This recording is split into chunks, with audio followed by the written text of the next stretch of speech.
जय माता दी मित्रों, आयुष ज्योतिष संस्थान में आपका स्वागत है। मित्रों, आज हम एक ऐसे योग के बारे में बात करेंगे जिसको नीच भंग राजयोग के नाम से जानते हैं। ये राजयोग कैसे कुंडली में घटित होता है। वास्तव में आपने देखा होगा कि कुंडली में जो ये 12 खाने बने होते हैं उसमें किसी न किसी खाने में ऐसा होता है कि कोई ग्रह जो है वो नीच का हो जाता है और नीच का हो करके अपनी अंतर्दशा और महादशा में वो किसी भी जातक के ऊपर अपना बुरा प्रभाव छोड़ता है मित्रों। तो लेकिन इसी का एक दूसरा पहलू है कि ग्रह तो नीच का हो गया लेकिन उसकी नीचता भंग हो जाती है। कुछ ऐसे सिद्धांत हैं, कुछ ऐसे नियम हैं जो हमारे ऋषि मुनियों ने, जैसे पराशर ऋषि हैं, बाणभट्ट हैं, वाराह मिहिर हैं, ये जो भी हमारे पुराने ज्योतिषी हैं या उनको कह लीजिए कि भविष्य वेत्ता, उन्होंने ये नियम बना रखे हैं। उन्हीं के नियम के आधार पर मैं आज ये नीच भंग राजयोग कैसे बनता है कुंडली में, इसी को बताएंगे। मित्रों, कुंडली में जो पहला भाव होता है वो लग्न भाव है। वो आपकी शरीर है, आपका व्यक्तित्व है। पहले भाव से लेकर के 12वें भाव तक क्या सिचुएशन बनती है। दूसरा भाव यानी धन भाव है। तीसरा भाव यानी छोटे भाई बहन का घर है। चौथा भाव सुख भाव है। तो मान लीजिए आज हम इसी चार्ट के माध्यम से आपको समझाने का प्रयास करेंगे कि अगर कोई भी ग्रह कुंडली में बैठ करके नीच का हो गया तो हो सकता है कि अन्य कहीं वह बैठ करके उसकी नीचता भंग हो रही हो। आप इसको ऐसे समझिए, जैसे मान लीजिए इस चार्ट में मैंने कर्क राशि में मंगल बैठ करके नीच का हो जाता है, लेकिन हो सकता है आप यही माने बैठे हों काफी दिनों तक। अगर आपको जानकारी है ज्योतिष की या आपने कहीं किसी पंडित से या किसी ज्योतिषी से विचार विमर्श किया, उसने बताया कि फला ग्रह आपका नीच का है, तो वही पंडित या ज्योतिषी ये भी जानता होगा कि जो ग्रह नीच के कुंडली में नीच के होकर के बैठे हैं, हो सकता है वही ग्रह कहीं केंद्र में बैठ गए तो उस ग्रह की नीचता भंग हो जाती है। लेकिन वो फिर क्या होता है कि वो बहुत अच्छे परिणाम देते हैं मित्रों।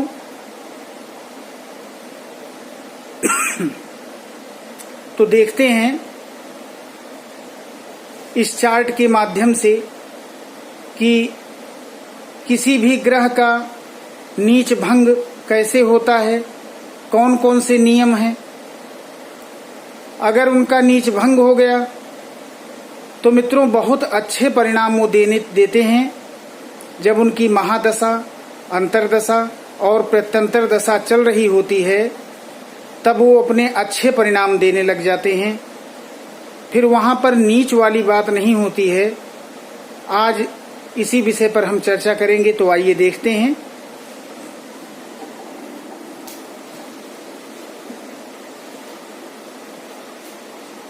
देखिए मित्रों, यहाँ पर इस कुंडली में 3 नंबर लिखा है, यानी कि यह मिथुन लग्न की कुंडली है। मिथुन लग्न की कुंडली में जो दूसरा भाव होता है ये प्रथम भाव है। यहाँ 3 नंबर लिखा है, ये मिथुन लग्न की कुंडली है, ये दूसरा भाव है। यहाँ 4 नंबर लिखा है, यानी कि ये कर्क राशि है। 4 नंबर का मतलब होता है कर्क राशि। यहाँ कर्क राशि में मंगल बैठे हैं, तो कर्क राशि में मंगल जो है वो नीच के हो जाते हैं मित्रों। तो यहाँ पर इस भाव का जो भी फल जो है मंगल देंगे वो नीच का देंगे। व्यक्ति परेशान रहेगा, हताश रहेगा, धन संचय में उसको परेशानी आएगी, परिवार में, कुटुंब में उसका साथ परिवार से उतना नहीं मिल पाएगा, आपस में मतभेद होंगे, वह जो है और भी चीज़ों से उसको समस्या होगी। लेकिन अगर इसी भाव में, दूसरे भाव में मंगल कर्क राशि में बैठ करके नीच का जरूर हो रहा है, लेकिन कर्क राशि का स्वामी कौन होता है मित्रों? चंद्रमा।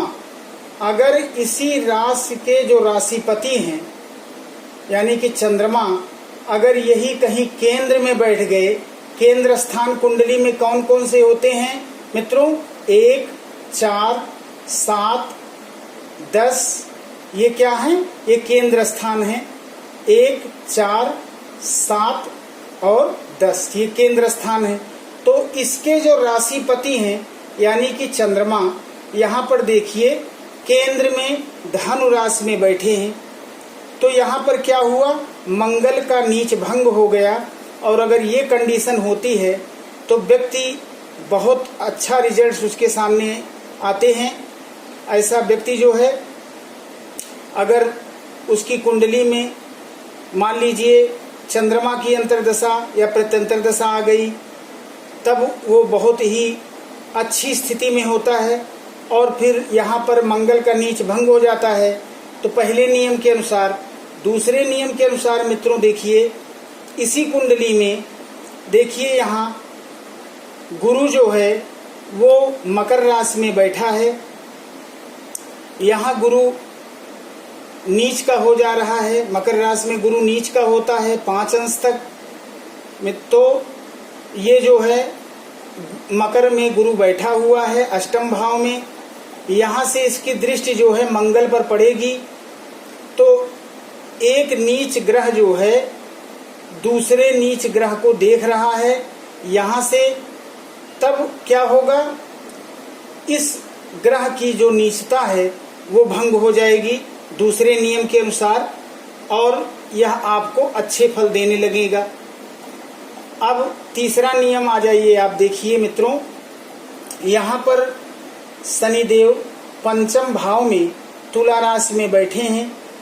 तो यहाँ पंचम भाव में तुला राशि में बैठे हैं तो ये कहा जाता है कि अगर कोई भी ग्रह अपनी उच्च राशि में बैठ करके नीच के ग्रह को देख ले, कोई भी ग्रह अपनी उच्च राशि, यहाँ शनि तुला राशि में बैठे हैं यानी कि उच्च राशि में, यहाँ से शनि जो है मंगल को देख रहे हैं। यहाँ से गिनते हैं 1, 2, 3, 4, 5, 6, 7, 8, 9, 10।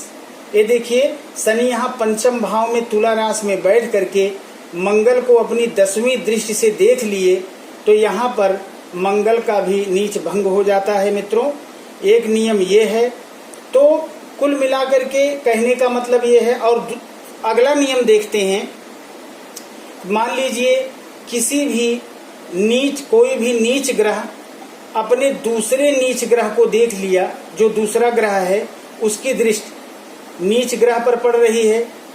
यानी सप्तम भाव, मान लीजिए प्रथम भाव में कोई और ग्रह नीच का बैठा है और यहाँ प्रथम भाव में नीच का कोई ग्रह बैठा है और सप्तम भाव में कोई नीच का ग्रह बैठा है और दोनों एक दूसरे को देख रहे हों, तो यहाँ पर उसकी नीचता भंग हो जाएगी, जो ग्रह नीच का होकर के बैठा है। तो मित्रों इसका परिणाम कुंडली में बहुत ही अच्छा आता है। तो आज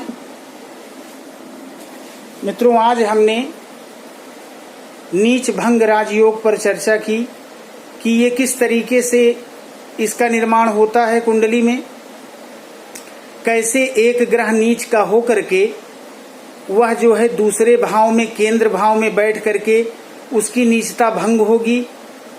तो अक्सर क्या होता है कि जब कोई ग्रह नीच का हो जाता है कुंडली में, तो जिस भाव में वह बैठा हुआ है उस भाव से संबंधित फल उस व्यक्ति को नहीं मिलते, बल्कि वह जीवन में परेशान होता है। मान लीजिए सुख भाव में यानी चौथे भाव में मान लीजिए कोई ग्रह नीच का हो रहा है, तो चौथा भाव किसका होता है? माता का। चौथा भाव किसका होता है? सुख का, भूमि, भवन, वाहन का। इस सब से संबंधित व्यक्ति को परेशानी होगी उसके जीवन में और वह बहुत परेशान होगा। लेकिन अगर कहीं मान लीजिए चौथे भाव में बैठे ग्रह की नीचता भंग, उसका नीच भंग हो रहा है, तो मित्रों ये एक राजयोग जैसी स्थिति होती है और ऐसा व्यक्ति जो है बहुत ही ख्याति प्राप्त करता है और बहुत ही उच्च पद प्राप्त करता है, बहुत प्रसन्न रहता है, घर परिवार में अपने राजा होता है। इस तरीके की स्थिति होती है।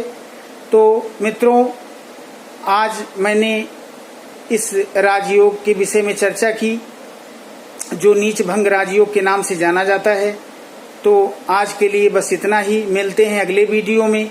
आज का अगर यह वीडियो आपको पसंद आया हो तो हमारे इस वीडियो को सब्सक्राइब करें, लाइक करें और शेयर करें। धन्यवाद। जय माता दी।